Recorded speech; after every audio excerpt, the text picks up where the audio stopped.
अथ तृतीयोऽध्यायः।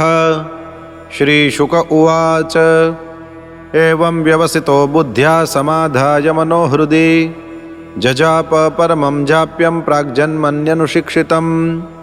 गजेन्द्र उवाच ॐ नमो भगवते तस्मै यत एतच्चिदात्मकं पुरुषायादिबीजाय परेशायाभिधीमहि यस्मिन्निदं यतश्चेदं येनेदं य इदं स्वयं योऽस्मात् परस्माच्च परस्तं प्रपद्ये स्वयंभुवम् यस्वात्मनीदं निजमाययार्पितं क्वचिद्विभातं क्वच तत्तिरोहितम् अविद्धदृक्साक्ष्युभयं तदीक्षते स आत्ममूलोऽवतु मां परात्परः।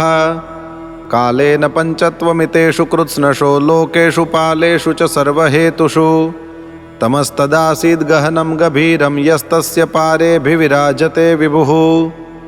न यस्य देवा ऋषयः पदं विदुर्जन्तुः पुनः कोर्हति गन्तुमीरितुम्।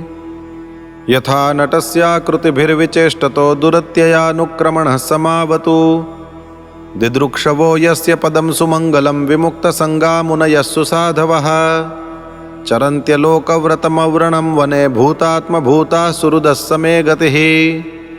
न विद्यते यस्य च जन्म कर्म वा न नाम रूपे गुणदोष एव वा तथापि लोकाप्ययसम्भवाय यः स्वमायया तान्यनुकालमृच्छति तस्मै नमः परेशाय ब्रह्मणेऽनन्तशक्तये अरूपायोरुरूपाय नम आश्चर्यकर्मणे नम आत्मप्रदीपाय साक्षिणे परमात्मने नमो गिरां विदूराय मनसश्चेतसामपि सत्त्वेन प्रतिलभ्याय नैष्कर्म्येण विपश्चिता नमः कैवल्यनाथाय निर्वाणसुखसंविदे नमः शान्ताय घोराय मूढाय गुणधर्मिणे निर्विशेषाय साम्याय नमो ज्ञानघनाय च क्षेत्रज्ञाय नमस्तुभ्यं सर्वाध्यक्षाय साक्षिणे पुरुषायात्ममूलाय मूलप्रकृतये नमः। सर्वेन्द्रियगुणद्रष्ट्रे सर्वप्रत्ययहेतवे असताच्छाय योक्ताय सदाभासाय ते नमः। नमो नमस्तेऽखिलकारणाय निष्कारणायाद्भुतकारणाय सर्वागमाम्नाय महार्णवाय नमोपवर्गाय परायणाय गुणारणिच्छन्नचिदूष्मपाय तत्क्षोभविस्फुर्जितमानसाय नैष्कर्म्यभावेन विवर्जितागमस्वयं प्रकाशाय नमस्करोमि। मादृक्प्रपन्नपशुपाशविमोक्षणाय मुक्ताय भूरिकरुणाय नमोलयाय स्वांशेन सर्वतनुभृन्मनसि प्रतीत प्रत्यग्दृशे भगवते बृहते नमस्ते। आत्मात्मजाप्तगृहवित्तजनेषु सक्तैर्दुष्प्रापणाय गुणसङ्गविवर्जिताय मुक्तात्मभिस्वहृदये परिभाविताय ज्ञानात्मने भगवते नम ईश्वराय। यं धर्मकामार्थविमुक्तिकामा भजन्त इष्टां गतिमाप्नुवन्ति किं त्वाशिशोरात्यपि देहमव्ययं करोतु मे दभ्रदयो विमोक्षणम्।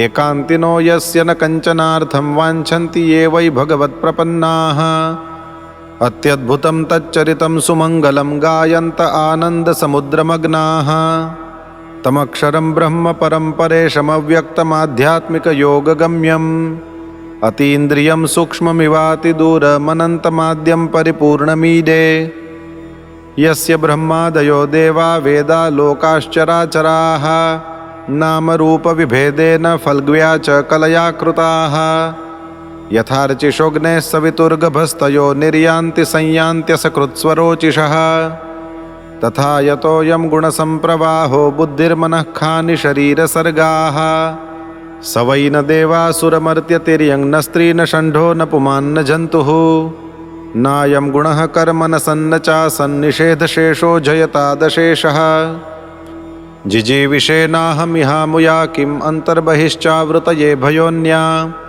इच्छामि कालेन न यस्य विप्लवस्तस्यात्मलोकावरणस्य मोक्षम् सोऽहं विश्वसृजं विश्वमविश्वं विश्ववेदसं विश्वात्मानमजं ब्रह्म प्रणतोऽस्मि परं पदम्। योगरन्धितकर्माणो हृदि योगविभाविते योगिनो यं प्रपश्यन्ति योगेशं तं नतोऽस्म्यहम्। नमो नमस्तुभ्यमसह्यवेगशक्तित्रयायाखिलधिगुणाय प्रपन्नपालाय दुरन्तशक्तये कदिन्द्रियाणामनवाप्यवर्त्मने नायं वेद स्वमात्मानं यच्छक्त्याहं धिया हतं तं दुरत्ययमाहात्म्यं भगवन्तमितोऽस्म्यहम्।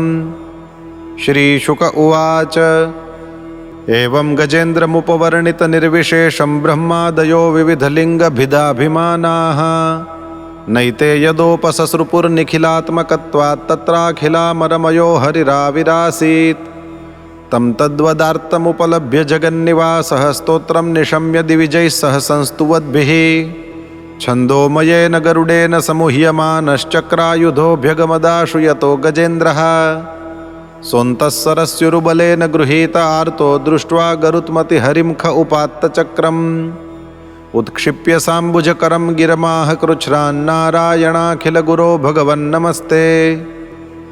तं वीक्ष्य पीडितमजः सहसावतीर्य सग्राहमाशु सरसः कृपयोज्जहार ग्राहाद्विपाटितमुखादरिणा गजेन्द्रं सम्पश्यतां हरिरमुमुच दुःश्रियाणाम्। इति श्रीमद्भागवते महापुराणे पारमहंस्यां संहितायाम् अष्टमस्कन्धे गजेन्द्रमोक्षणे तृतीयोऽध्यायः।